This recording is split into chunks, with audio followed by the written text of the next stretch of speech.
Cesar, what made something linear?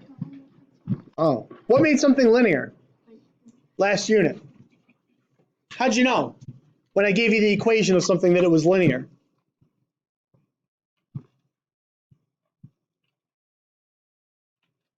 Ah. Had a slope and a y-intercept. Okay. Anybody got anything a little bit more specific than that? All right, could have been. Had a constant slope. Guys, is y equals 3x plus 2 a line? Yeah. Is y equals the square root of 3x plus 2 a line? No. How about y equals 3x squared plus 2? Is that a line? Seeing lots of heads shake no, right? So what makes something a line? It's in the form y equals mx plus b, right? Or in other words, the x is to the first power, right? So what makes something quadratic? What makes something quadratic? There's a what? There's an x. There's an exponent, more specifically, squared, yeah. So when we see quadratic, guys, we know that we're going to be looking for those, right? And that's what our next unit focuses in on, right? Our next unit focuses in on what happens when I have a squared x. Okay? So right away, guys, there should be a word that comes to mind. And that word is parabolas, right? Yeah, so we're looking at parabolas. We're looking at functions with a square in them, okay? And guys, just like the last 2 units, we're talking about these multiple ways, right? We're talking about them with charts. We're talking about them with graphs. We're talking about them with equations. We're talking about them in a number of different representations, right? So really, really simple to start, guys. I want you to evaluate each of these 6 things for the given function. So in other words, in example 1a, I want to know what is the value of f of -3. What does that mean? Take -3 and plug it in, right? So that's going to be -3 squared, which is 9. So go ahead and do those next 5.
Guys, notice what I did. And it's so simple, but we have such a difficult time with this. Anywhere there was an x, I put a set of parentheses. Agreed? Right? And you can see it. So there was 2x squared. So I did 2 parentheses squared minus 5. 2 parentheses squared minus 5. Then whatever was here, what? Took the place. Or went in the parentheses. Agreed? Now, what's important that I do? I follow the order of operations, right? So exponents first, multiplication and division second, adding and subtracting third, and order of operations. In this case, I don't have anything within the parentheses to do, right? So 2 squared. Looking right, guys, looking right here, right? 2 squared, 4. 4 times 2, 8 minus 5. Okay, so first one's 3. This one, 5 squared, 25. We didn't do that one. Okay, down here. Negative 1 squared. Negative 1 times negative 1 is positive 1, right? So 1 times 2. 2 minus 5, negative 3. These are the ones, guys, that I think if I gave you a quiz right now and had you do these, and you should be able to do them, they're from their first unit, right? I think we'd miss these. Notice what I did. I did negative, I put parentheses, I put whatever I was supposed to plug in, correct? So what's the order of operations I'm supposed to do? Square the negative 2. So what's negative 2 squared? 4, but what's in front of the 4? So it's negative 4. What's this going to give me? So it's negative 4 minus 8 is negative 12. Right? Again, if I had you guys do that by hand, I bet you'd miss it unless you really were careful with the order of operations. Here it's negative, but I got to do this first. So it's 3 squared, which is 9. Make it negative, so it's negative 9 plus 12. Which gives me 3, right? Again, following the order of operations, super critical on these. Guys, hey, should you ever get one of these wrong? Why not? Because you're going to use the define function on the calculator, right? Now, you have 2 options, guys, for the rest of this year. Option number 1, you can ignore me when I tell you to use the calculator. Option number 2 is you can adopt your calculator as your friend. Why do I bring that up? I've graded some of your exams, or I've graded everybody's exam for at least some of the common questions. Number 7.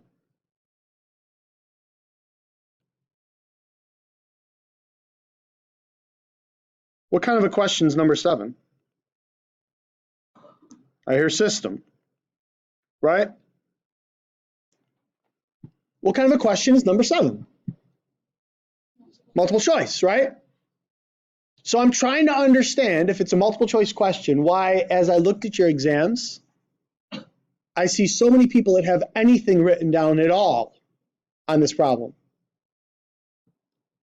Should there be anything written down at all on your paper? Absolutely, positively not. That should be in the calculator. Give me the answer. Let's move on. Yes? And as I'm looking at your exams, I would say 3/4 of you guys have work done, have things written down, have addition of equations and multiplying things. Is that really what you should be doing here? No, right? So again, let's take advantage of the things that we can take advantage of. Why did I tell you guys that I needed you to finish that exam in 1 period? Because you have to be efficient, right? You have a certain amount of time you have to finish your exam in June, right? Okay? You need to be efficient, right? If you're sitting there on a part 1 doing this by hand in June, you're out of your mind, okay? So please, where I tell you guys to use the calculator, right? Now, when you got to this problem here, right, is the calculator enough? No, but still you better what? Use it. So there is, as far as I'm concerned, guys, this was a 4-point question. If you just gave me the answer, you got 1, right? And then the other multiple choice question was worth 2 points. So that literally is 3 points on this exam that were totally free if you could just type it in, right? So you got to take advantage of the opportunities. And you're going to find that that's what I'm going to talk about a lot throughout the year, guys, is there are gimmies on the exam. There are freebies on the exam if you know how to utilize the technology, right? And we want to utilize it. All right. Consider This simplest of all functions, quadratic functions, y equals x squared. Now, before I talk about that, guys, when I talk about quadratics, I'm going to often talk about a, b, and c. Okay? I'm going to often talk about a, b, and c. Guys, a is always before the x squared. B is always before the x. C is always the constant number afterwards. Okay? So in this case, all I have is y equals x squared. Do I have an x that's after it? Yes or no? No. Do I have a constant that I'm adding or subtracting to this? No. So the only value that exists is an a value because there are how many x squareds on my paper?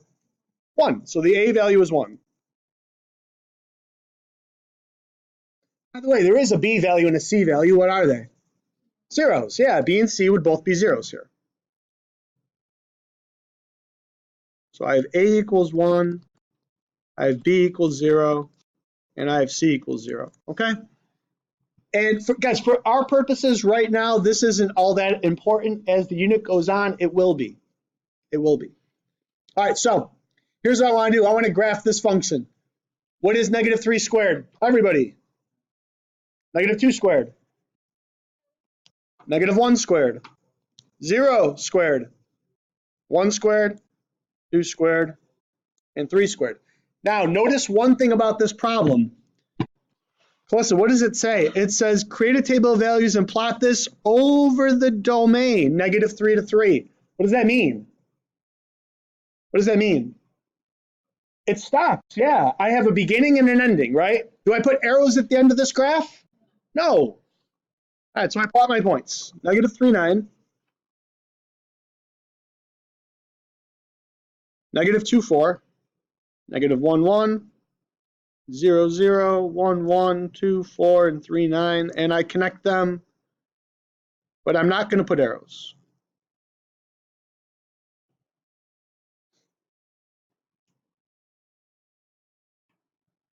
All right, some key things to talk about here.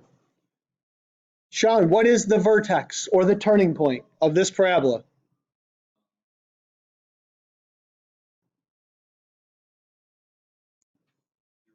0, 0. Absolutely. It's that point right here, correct? That is your vertex.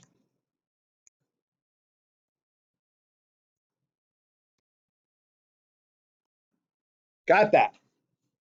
Then it says state the equation of the parabola's axis of symmetry. Guys, real easy definition.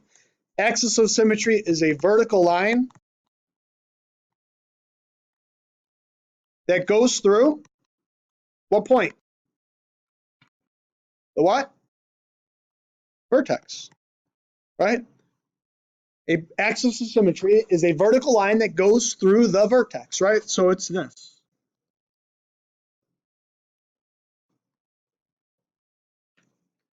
What's the equation of that line? X equals 0. Over what interval is the function increasing? Okay, so I'm asking about over what interval. So I'm talking about x values, right? The only time I want y values is if you're talking about what? Range, right? So increasing means what? I go from a low point to a high point. So am I increasing right here? Am I increasing? Am I increasing? Yes. So I start increasing here and I stop increasing here. So I start at 0 and I end at 3. I start at 0 and I end at 3, right? Because this is the point 0, 0, and this is the point 3, 9, and I'm talking about x values. Now I said interval. Hezzy, at 0, am I increasing? No, because 0 is the bottom of the hill, right? At 3, right? At 3, I'm still increasing, right? I haven't reached the top. So I'm going to include 3. All right, so I want to see on the 0, bracket on the 3.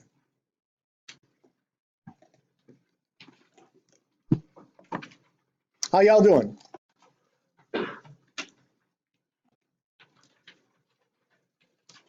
All right. Hey guys, I'm going to show you calculator stuff now. Okay? These are free points, right? When I give you calculator things, this is where you can earn free points on your test, okay? So here's what I want to do. Consider this quadratic. I want to use a table to determine the vertex. So that means we're going to create a new document. Guys, something pretty important. Don't ever, ever, ever, ever use anything over here in the scratch pad, okay? There are some features that are disabled in here, okay? You're always going to go into here. Add a graph. So I have negative x squared plus 6x plus 5.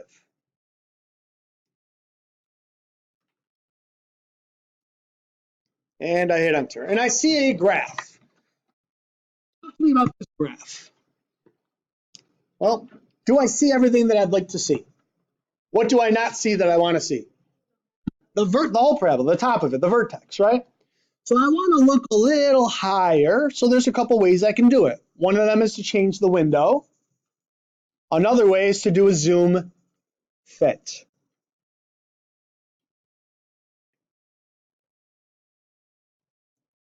All right, that's good enough. I see the top. All right, zoom fit doesn't change the x's, right? But puts the graph in your picture, right? So I see everything I want. Does everybody agree that my vertex is up here? Okay, but what did the calculator ask me to do? It said find the vertex using what? The table. How do I get there? How do I get to the table? Control T. What am I looking for? Somebody said the turning point. Okay, does it say on here turning point? No. Okay, so I need to know how to read the calculator, right? So what is the vertex? I hear lots of people mumbling. I don't feel like anybody's really all that. I heard 14. Okay, why? Why is 14 it? I agree, but why?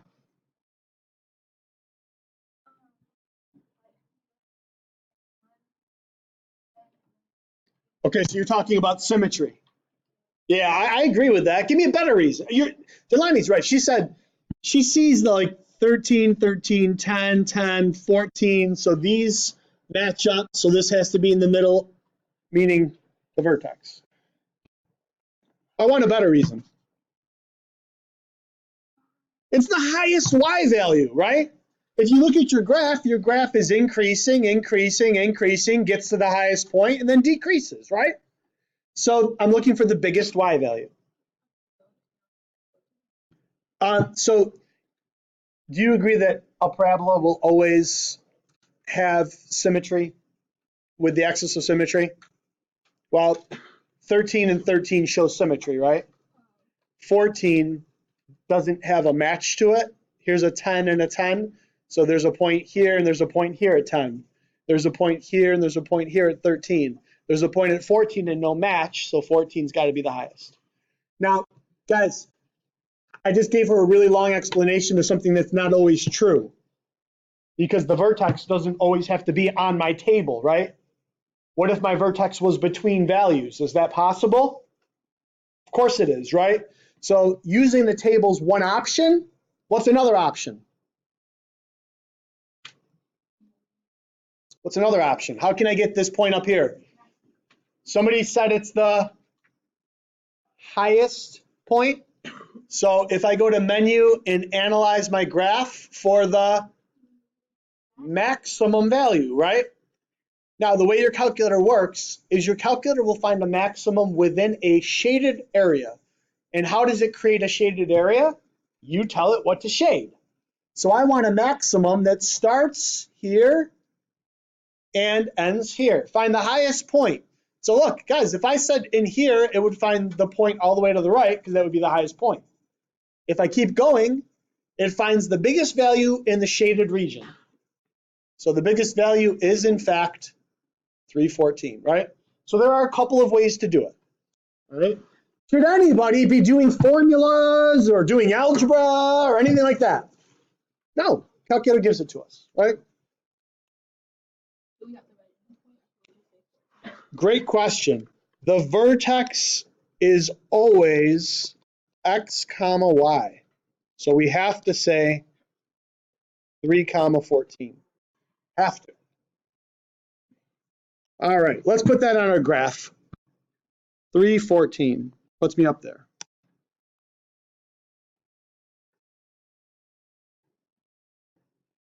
Now, did I tell you to draw this on a limited domain? No, right? So guys, if I don't specify the domain, what do you presume the domain to be? All numbers, right? So if I look at my graph, where's this graph heading? Which direction? Is it going to go up or is this going to go down? It's going down, right? So let's get some additional values. Let's go back to the table. All right, and I can plot these other values, right? So I got 2, 13, and 4, 13, and 1, 10, and 5, 10.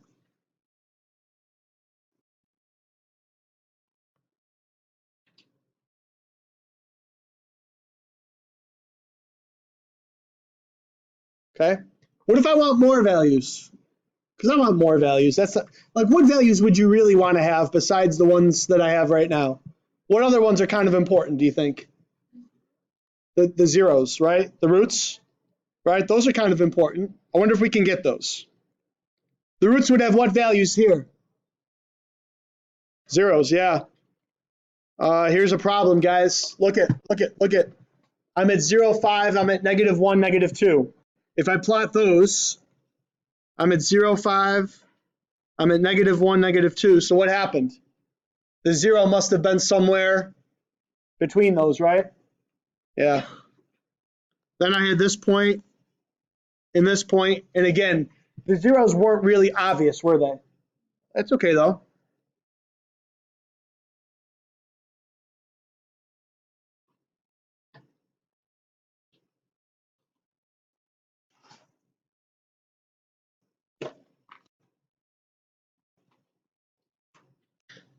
T, why did I ask you about domain? Because what am I going to put at the end of this? I didn't hear what you said. At the end of the graph. What am I going to put at the end of the graph? There's no domain restriction, right? So this graph will keep going. So what am I going to put at the end? The arrows. I got to have the arrows.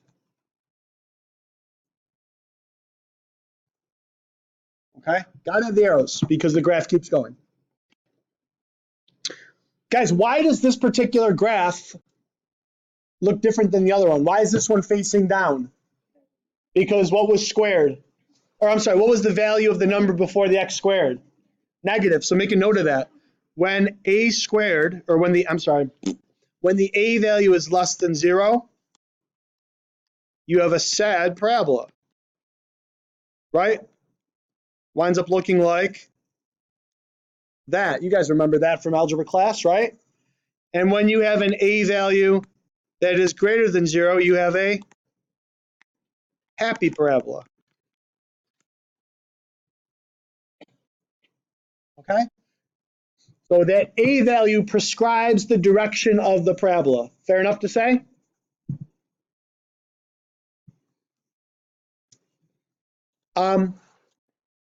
Now, this sounds like a confusing question, but it's not. You got to read. Guys, one thing I'm noticing when I look through your homework assignments, the problems that have words are the ones that you tend to not do.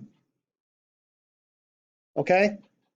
Like, I'm pretty sure that we would be okay with these, but when you get to something like this and you got to read it, you start to freak out. Or the other thing you don't do, Sean, sometimes you just read the equation, you don't read anything else. Get into the habit of really reading what's going on.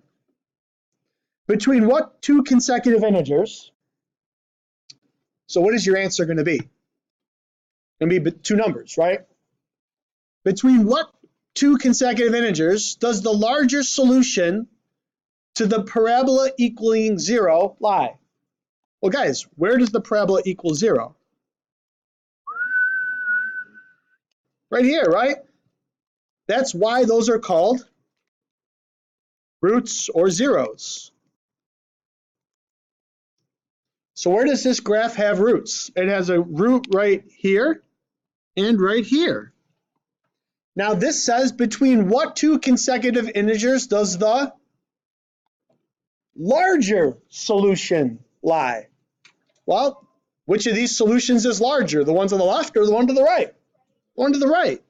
And where does that happen? Well, that's 1, 2, 3, 4, 5, 6, 7. So between 6 and 7.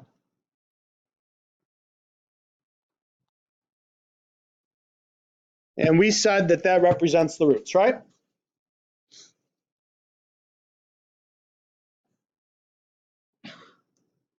All right, last question of the day.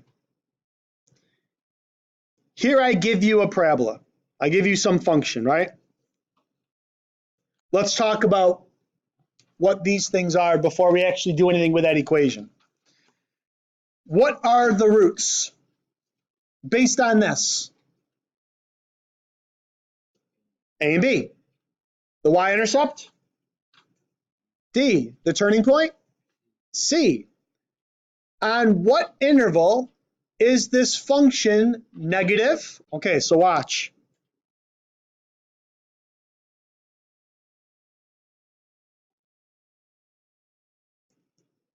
To be negative,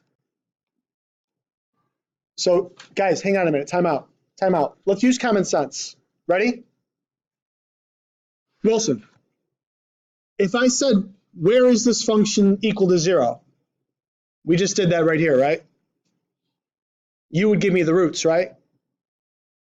So if I say, where's this function negative, you're going to give me everything that is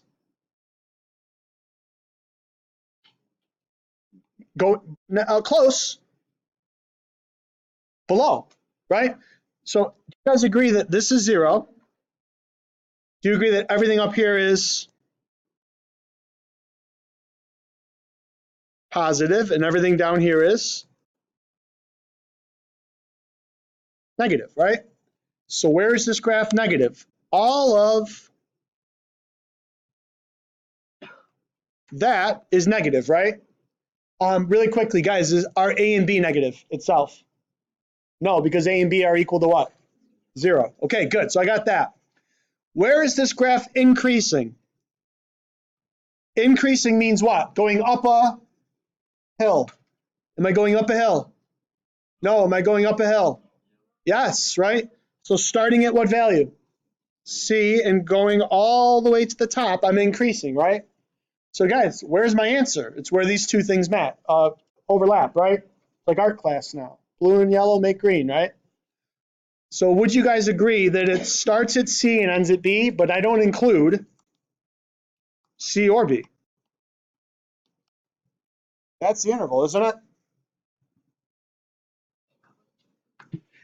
At C, I am negative, but at C, am I increasing? At the bottom of the hill, am I increasing?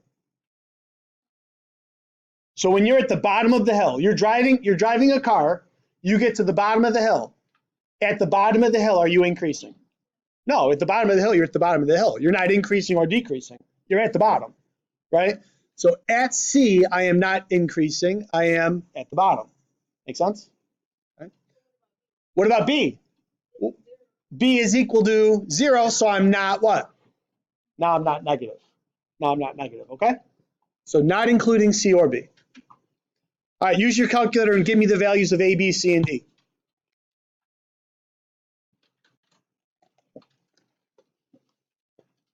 Again, non-negotiable. Have to be able to do it.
All right, so I kind of wanted you guys to maybe revert back to some of your memory for a few minutes on this.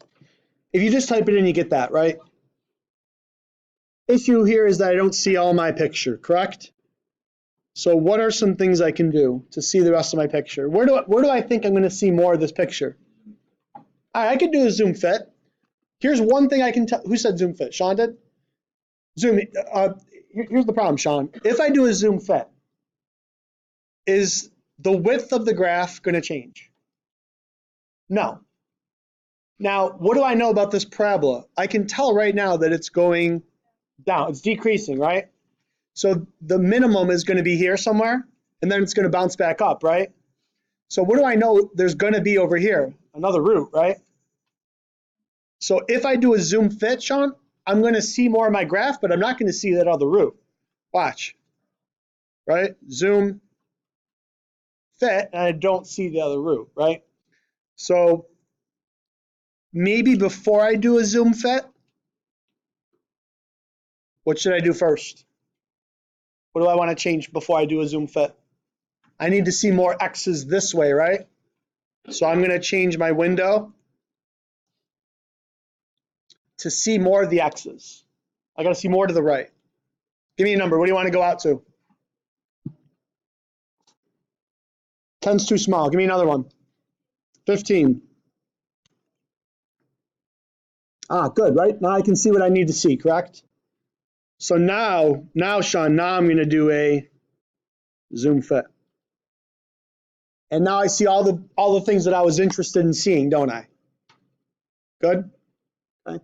So what are some of the things I want to see? Well, I want to see the minimum value of the graph, because isn't the minimum value of the graph going to be a vertex?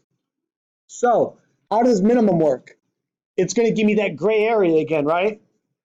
So I have to put this somewhere where I can create my gray area, and it always asks me to go to the left side of it. So do you agree the minimum's somewhere around here, right? So I just need to put this line somewhere to the left. Guys, here's the thing. Let's not like chance it. Like, you don't want to put this close. Let's put it like all the way over here, okay? And then let's, boom, there's the minimum. 5.5 and negative 56.3.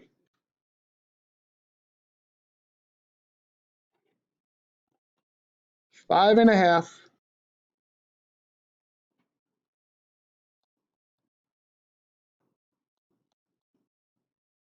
and negative 56.3. Got that.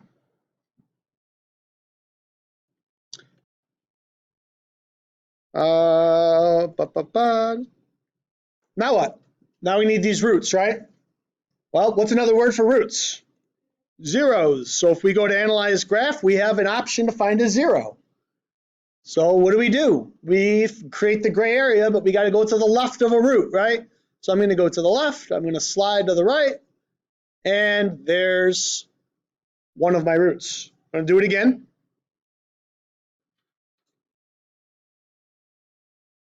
Go to the left, slide to the right. So negative 2 and 13.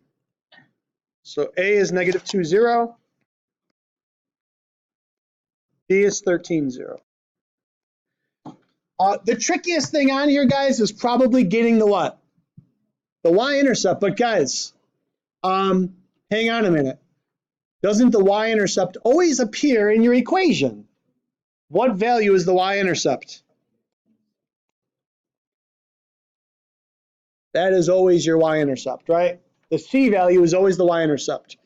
So that is 0, negative 26. Notice that I wrote that as a point. I didn't just write negative 26.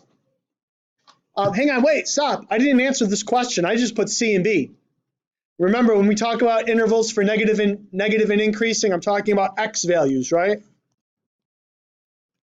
So what is the x value of C? 5.5. And what is the x value of B? 13.